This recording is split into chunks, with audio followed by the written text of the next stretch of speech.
संशयाने पछाडलेला निर्दयी झाला खुशाल. पत्नी प्रियंकाचा घेतला जीव करून तिचे हाल.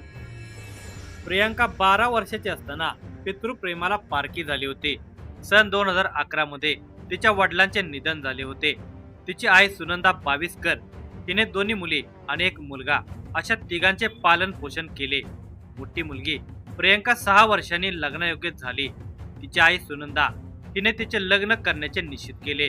प्रियंकासाठी योग्य स्थळ शोधण्यासाठी तिची आई सुनंदा कामाला लागली होती.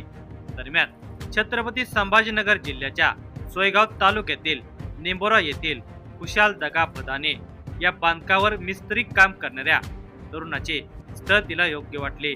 निवडक नातेवाईकांच्या मदतीने आणि साक्षीने प्रियंकाचा विवाह सन 2016 मध्ये उरकण्यात आला.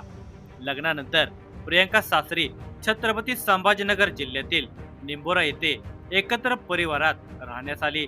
लग्नानंतर प्रियंकाच्या नवलाईचे 9 दिवस भुरकन निघून गेले. प्रियंकाचा पती खुशाल हा तिच्या चारित्र्यावर संशय घेऊ लागला होता. बांधकामावरून घरी परत आला म्हणजे तो तिच्या चारित्र्यावर संशय घेऊन तिच्यासोबत वाद घालत होता. आपल्याला पतीपासून त्रास असल्याचे ती माहेरी तिच्या आईजवळ कथन करत होती.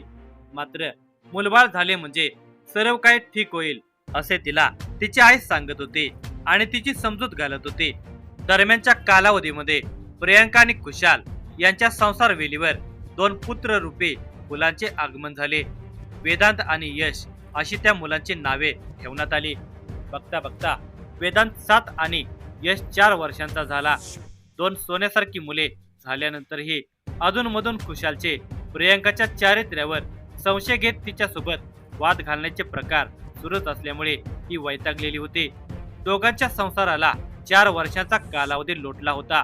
नेहमीच्या वादामुळे दोघांनी संभाजीनगर जिल्हा सोडून दुसऱ्या जिल्ह्यात राहण्याचे ठरवले. दोघे पती पत्नी जळगाव जिल्ह्याच्या पाचोरा या तालुक्याच्या ठिकाणी गुरुदत्त नगर येथे मुलांच्या सह राहण्यास आले. या ठिकाणी दोघांनी आपल्या संसाराची नव्याने सुरुवात केली. खुशाल कामावर जाऊ लागला.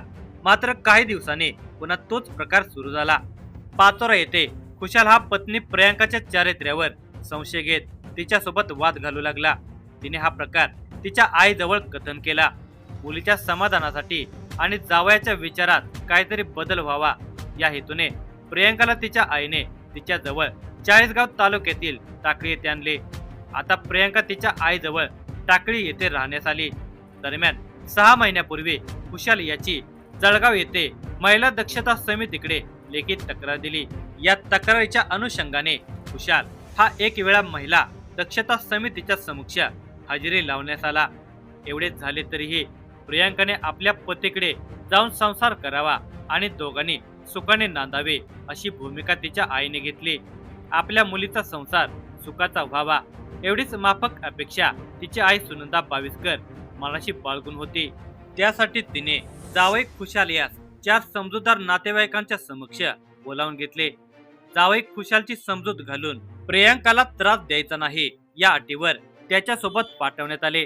या घडामोडीनंतर खुशाल आणि प्रियंका या दोघांनी पुन्हा घर बदलले. पाचोरा सोडून दोघे तालुक्यातील जारगाव येथे श्रीकृष्ण नगर भागात दोघा मुलांच्या सह राहण्यास आले. या ठिकाणी पुन्हा दोघांनी नव्याने सुरुवात केली. 2 वेळा घर बदलून खुशालच्या मनात पत्नी प्रियंकाच्या चारित्र्याचा संशय काय केल्या जातच नव्हता. जारगाव येथे राहण्यास आल्यानंतरही पुन्हा तोच प्रकार खुशालने सुरू केलेला होता. दिनांक 19 जुलैच्या सकाळी तिने तिच्या आई आणि मामा या दोघांना फोन करून आपली तब्येत बरी नसल्याचे सांगितले होते. तसेच पती खुशाल पासून आपल्याला त्रास असल्याचे तिने आवर्जून कथन केले. मात्र दिनांक 20 जुलैच्या सकाळी 7:30 वाजण्याच्या सुमारास प्रियंकाची आई सुनंदा बाविस्कर हीच प्रियंका मयत झाल्याचा निरोप समजला. निरोप मिळताच प्रियंकाची आई लागलीच चाळीसगाव तालुक्यातील टाकळी येथून पाचोरा येथे सरकारी दवाखान्यात दाखल झाली. प्रियंकाच्या शरीरावर मोठ्या प्रमाणामध्ये जखमा तिला दिसून आल्या. त्या जखमांच्या मधून रक्त निघत असल्याचे तिला दिसत होते. जावई खुशालने सकाळी 5 वाजता प्रियंकावर चाकू हल्ला केल्याचे प्रियंकाच्या आईला तिच्या बहिणीकडून समजले. या चाकू हल्ल्यात ती ठार झाली होती. या घटनेप्रकरणी प्रियंकाची आई सुनंदा बाविस्कर हिच्या फिर्यादीनुसार पाचोरा पोलीस स्टेशनला भारतीय न्याय संहिता कलम 2023 अन्वये 103(1) नुसार गुन्हा दाखल करण्यात आला। दरम्यान या घटनेनंतर कुशालने स्वतःला गळफास घेत आत्महत्या करण्याचा प्रयत्न केला, मात्र वेळीच पोलीस हजर झाल्याने याला त्याच्या विचारापासून आणि कृत्यापासून परावृत्त करत ताब्यात घेण्यात आले।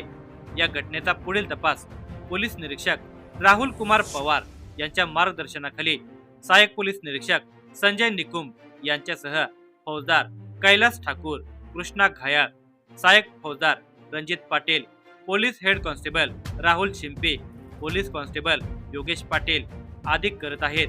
या घटनेमध्ये 2 निष्पाप चिमुकली मुले मातृप्रेमाला कायमची पारखी झालेली आहेत।